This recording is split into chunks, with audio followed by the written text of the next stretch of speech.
नमस्कार मित्रों, मैं पुनः अपने YouTube चैनल में आपका स्वागत करता हूं। आज जो हम सभी का विषय है वह है शादी, मैरिज।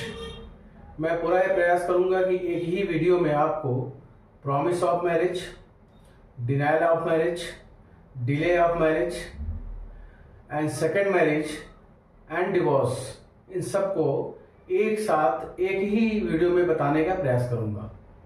देखिए, कस्पर इंटरलिंक एस्ट्रोलॉजी में बड़ा आसान तरीका है इसे डिफाइन करने का। कैसे करेंगे, क्या उसके सूत्र होंगे, इसको एक बार बोर्ड पर समझते हैं। देखिए, सबसे पहला जो टॉपिक है वो है प्रॉमिसेस या प्रॉमिस ऑफ मैरिज। ठीक है, अब आप ध्यान देंगे, कोई भी प्लैनेट वह अपने स्टार लॉर्ड, सब लॉर्ड और सब लॉर्ड के थ्रू जो है ये डिसाइड करता है कि जातक के जीवन में मैरिज, शादी है या नहीं। अगर है तो डिवोर्स तो नहीं, अगर है तो डिले तो नहीं, या शादी है ही नहीं, डिनायल ऑफ मैरिज, और अगर है तो दूसरी शादी का योग तो नहीं। तो इसे हम लोग क्या करेंगे, किसी भी प्लैनेट का, मान लीजिए कोई प्लैनेट सन ही ले लेते हैं, सन ले ले, कोई प्लैनेट ले ले, वो अपने पीएस या स्टार लेवल पे 5 या 7 और 11 को इन्वॉल्व करे और 5 या 7 या 11 से कमिट करे और 5 या 7 और 11 या कोई फेवरेबल हाउसेस से फाइनल कंफर्मेशन करे, तो इसे कहा जाएगा कि शादी इस जातक के जीवन में है। अब देखिए, शादी इस जातक के जीवन में, ये जो मैंने लिंकेज लिखे हैं, इस लिंक में किसी प्रकार की कोई बाधा नहीं है। और भी लिंकेज, ये डायरेक्ट इनडायरेक्ट लिंकेज बनती हैं। तो इसके लिए करना क्या होगा कि सबसे पहले कस्पर इंटरलिंक एस्ट्रोलॉजी में आपको प्रॉमिसेस पढ़ने के लिए फर्स्ट एसएसएल और प्लस साथ में 7th एसएसएल पढ़ना होगा। ठीक है, किसी भी प्लैनेट को, किसी भी दशा प्रोडेंसी को, चाहे वो ट्रांजिट हो चाहे प्रोग्रेशन हो, बाद का काम है। सबसे पहले किसी नेटिव के जीवन में ये घटनाएं घटेंगी कि नहीं घटेंगी, इसके लिए आपको उसका फर्स्ट एसएसएल और जो शादी का मूल भाव है, प्राइमरी कस्प है, वो 7th एसएसएल आपको पढ़ना होगा। यही फर्स्ट एसएसएल और 7th एसएसएल आपको पांचों प्रश्न का उत्तर देगा। बारी बारी देखते हैं। देखिए, फर्स्ट एसएसएल और 7th एसएसएल जो भी प्लैनेट होंगे वो अपने पीएस या स्टार लेवल पे 5 को इन्वॉल्व करे, 7 से कमिट करे, 7 को इन्वॉल्व करे, 5 से कमिट करे, 11 को इन्वॉल्व करे, 7 से कमिट करे, 5 को इन्वॉल्व करे, 11 से कमिट करे, 11 को इन्वॉल्व करे, 5 से कमिट करे। ठीक है, और सब लेवल पे 5 या 7 या 11 या कोई फेवरेबल हाउस है, इसके मल्टीपल हाउस जो है यहाँ आ जाएंगे, तो शादी प्रॉमिस में है।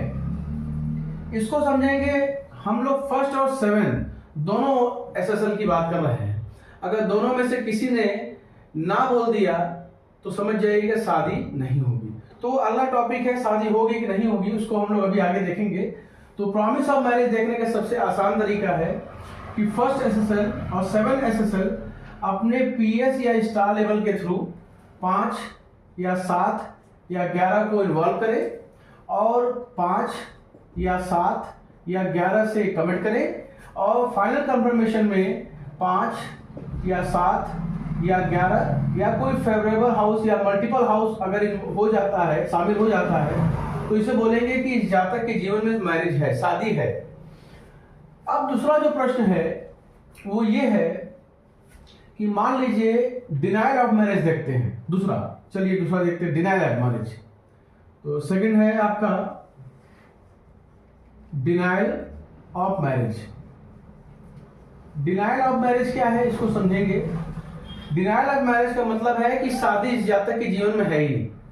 कैसे देखेंगे, सेम चीज है। देखिए, कोई फर्स्ट एसएसएल और 7th एसएसएल अपने पीएसए स्टार लेवल पे, सब लेवल पे और सब लेवल पे अगर 5 या 7 या 11 को इन्वॉल्व करता है और 5 का निगेशन हो जाता है, 5 का जो निगेशन होगा वो 4 या 12 होगा, दोनों होंगे 4 और 12 होंगे, और 7 का जो निगेशन होगा वो 6 और आपके 2 होंगे। मीन्स आप ध्यान देंगे कि पीएस या स्टार लेवल पे 5, 7, 11 को ये इन्वॉल्व करे, लेकिन इसका जो कमिटमेंट है वो 4, 12, 6 और 2 से है। ये क्या है समझेंगे। देखिए 5वें से ये जो चौथा है ये 12वां हाउस है, और 5वें से ये जो 12वां है ये 8वां हाउस है। इसी तरीके से जो मूल भाव शादी का है 7वें से 6वां 12वां हाउस है, और 7वें से जो दूसरा है वो 8वां हाउस है। ये दोनों जो भाव है 5 और 7 का, 7 मूल भाव है, प्राइमरी कस्प है मैरिज का, और 5 जो है, ये जो 5 है वो लव अफेयर का नंबर है। ये दोनों जो है वेस्ट हो गए हैं, इसलिए कहा जाएगा कि इस जातक के जीवन में शादी नहीं है। अब ये लिंकेज चाहे डायरेक्ट बन जाए और चाहे इनडायरेक्ट बन जाए, दोनों अवस्था में हो जाएगा। और सब लॉट पे अगर 5 भी आ जाए, 7 भी आ जाए, तो ये शादी नहीं होगी। इसकी शादी इसलिए नहीं होगी क्योंकि ये जो इन्वॉल्वमेंट और कमिटमेंट लेवल है इसी स्तर पे जो है इसकी शादी को मना कर दिया गया है। तो आप ऐसे देखें कि फिर से मैं बता दे रहा हूं कि 5, 7 और 11 के साथ जो है इन्वॉल्वमेंट के साथ जो कमिटमेंट है वो 2 का होगा, 4 का होगा, 6 का 12 होगा, तो इसे हम बोलेंगे कि डिनायल ऑफ मैरिज है। अब इसके जीवन में इसकी शादी जीवन में कभी नहीं होगी। और ये ध्यान रखेंगे कि 11 का कोई जो है 11 का कोई नेगेशन नंबर नहीं होता है, इसलिए 11 को आप छोड़ दें, फिर 5 और 7 का होता है। तो ये लिंकेज जो है ये डिनायल ऑफ मैरिज के हैं। ठीक है, अब आप ध्यान देंगे तीसरा जो टॉपिक है वो डिले ऑफ है, डिले ऑफ मैरिज। ठीक है, डिले ऑफ मैरिज देखें। डिले ऑफ मैरिज में क्या है इसको समझेंगे। 5, 7 या 11 फर्स्ट एसएसएल और 7th एसएसएल अपने इन्वॉल्वमेंट लेवल पे 5, 7, 11 दे, और कमिटमेंट लेवल पे 2, 4, 8, 10 एंड 12 आ जाए, और सब लेवल पे जो आपका है ये 5 और 7 या 11 में से कोई एक या फेवरेबल आ जाए, तो ये कहेंगे कि शादी तो प्रॉमिस में है लेकिन डिले है।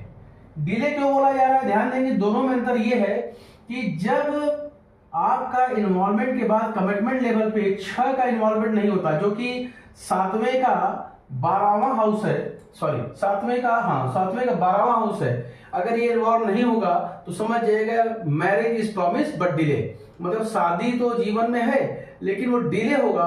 वो कैसे देखा जाएगा वो अगले किसी वीडियो में मैं आपको बताऊंगा कि कैसे दशा प्रोटेंसी एंड ट्रांजिट और प्रोग्रेशन के चार्ट से हम किसी की देखते हैं कि शादी कितने डिले है। आप देखते होंगे बहुत लोगों की शादी जो 40 साल, 42 साल, 50 साल की उम्र में होती है, वो जीवन भर शादी के लिए प्रयास करते रहते हैं लेकिन शादी नहीं होती है लेकिन लेट होती है। तो देखिए ये दोनों लिंकेज में क्या है, डिनाइल में क्या होता है कि आपका 6 इन्वॉल्व होता है, जबकि डिले में आप ध्यान देंगे कि आपका चाहे डायरेक्ट लिंकेज हो चाहे इनडायरेक्ट लिंकेज हो, चाहे ये इधर आ जाए और चाहे ये इधर आ जाए, इसमें आप देखिए 6 का इन्वॉल्वमेंट नहीं है, तो इसे हम डिनाइल नहीं डिले बोलेंगे। दोनों में बस ये इतना ध्यान दीजिए, अगर आप यहाँ 10 भी ले लेते हैं और 8 भी ले लेते हैं तो कोई फर्क पड़ना, सेम लिंकेज है, केवल डिनाइल में 6 का इन्वॉल्वमेंट जरूरी है जबकि डिले में 6 का इन्वॉल्वमेंट नहीं होता। तो देखिए पहला आपने प्रॉमिस ऑफ मैरिज देखा, दूसरा डिनाइल ऑफ मैरिज देखा, तीसरा डिले ऑफ मैरिज देखा, चौथा जो आपका है अब वो आता है डिवोर्स का, डिवोर्स या सेपरेशन।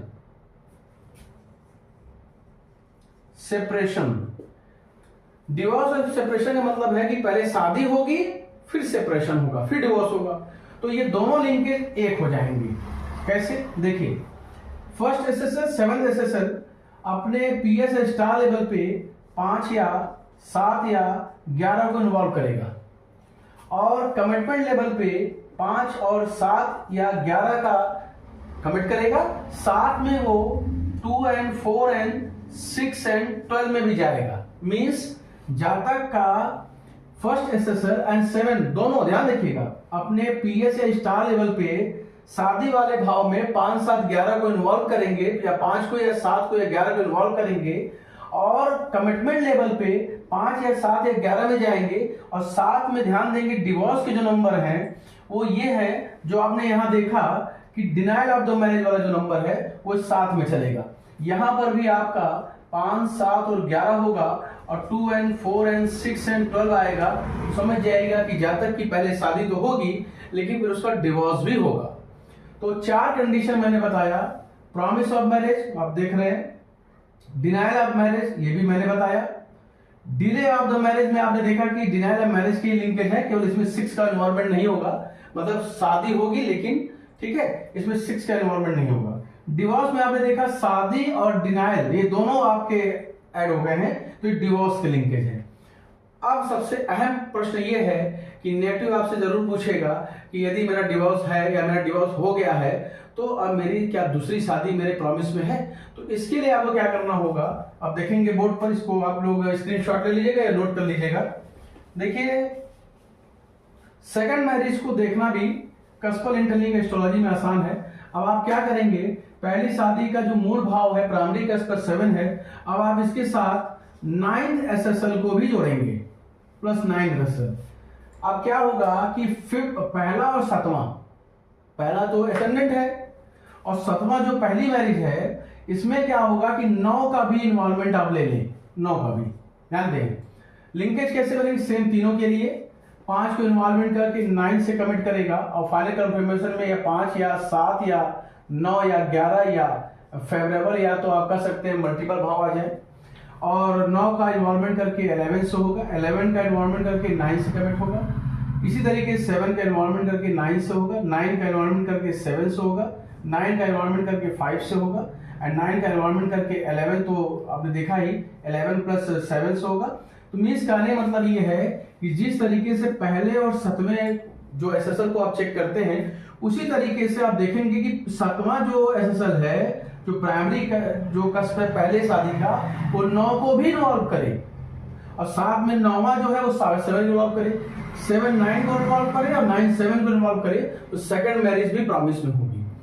अब प्रश्न सबसे आखिरी और महत्वपूर्ण ये होता है कि आपने प्रॉमिस ऑफ मैरिज देखा, डिले ऑफ मैरिज देखा, डिवोर्स देखा, सेकंड मैरिज देखा, डिनाइल नहीं, डिनाइल के लिए तो डिनाइल में शादी होती नहीं। अभी चारों कंडीशन में जो घटनाएं घटनी है, डिनाइल में तो शादी होनी ही नहीं है, तो उसको छोड़ दीजिए। बाकी जो 4 कंडीशन है इसमें घटनाएं तब तक नहीं घटेंगी जब तक आप प्रॉमिस के बाद, ध्यान देंगे प्रॉमिस के बाद दशा प्रोटेंसी चेक करें, दशाओं को चेक करें। प्रॉमिस के साथ दशाएं भी आपके फेवर में होंगी, साथ में ट्रांजिट भी ओके होगा, और साथ में लास्ट में प्रोग्रेशन। ये जब तक प्रॉमिस के बाद ये बाकी जो दशा प्रोटेंसी है, ट्रांजिट चार्ट है, जो प्रोग्रेशन चार्ट है, जब तक ये फाइनल रिपोर्ट नहीं देंगे तब तक ना तो आपका डिवोर्स होगा, ना तो आपकी सेकंड मैरिज होगी, ना तो आपकी फर्स्ट मैरिज होगी। डिले मैरिज तो होगा लेकिन डिले तब तक रहेगा जब तक ये ओके नहीं करेंगे। और रहा आपका डिनायल ऑफ द मैरिज, तो उसमें प्रश्न ही नहीं उठता शादी का, तो उसको देखना की आवश्यकता नहीं है। अगर वो डिनायल हो गया, ऐसे 2-3 मेरे पास केसेस हैं जिसमें डिनायल ऑफ मैरिज है, उनकी शादियां अभी तक नहीं हुई हैं, वो 52 साल 53 साल के हो चुके हैं। डिवोर्स के भी केस मेरे पास है, डिवोर्स भी हो चुका है। डिले ऑफ द मैरिज, अभी जल्दी शादी हुई है तो मैंने देख लिया कि डिले ऑफ द मैरिज था, अब शादी जाकर के उनकी वो शादी जो है 44 साल की उम्र में हुई है। ठीक है, सेकंड मैरिज भी उनकी प्रॉमिस थी और अभी जल्द जो है ठंडे जो महीना नवंबर दिसंबर महीना निकला है उसमें उनकी दूसरी शादी हुई है। तो कई ऐसे केसेस हैं, लेकिन इसमें आपको पढ़ने का जो तरीका है बड़ा आसान है, उसको आप प्रैक्टिस में रखें और बहुत अच्छे से इसको आप देखें, बहुत आसान तरीके से आप प्रेडिक्शन कर पाएंगे। ठीक है, और वही दूसरी बात, बाकी जो इवेंट कैसे घटा या कैसे घटनाएं घट रही हैं वो मैं अगले वीडियो में आपको या किसी वीडियो में आपको पूरे रेक्टिफाई चार्ट के साथ, ठीक है, आपको शेयर करने का प्रयास करूंगा।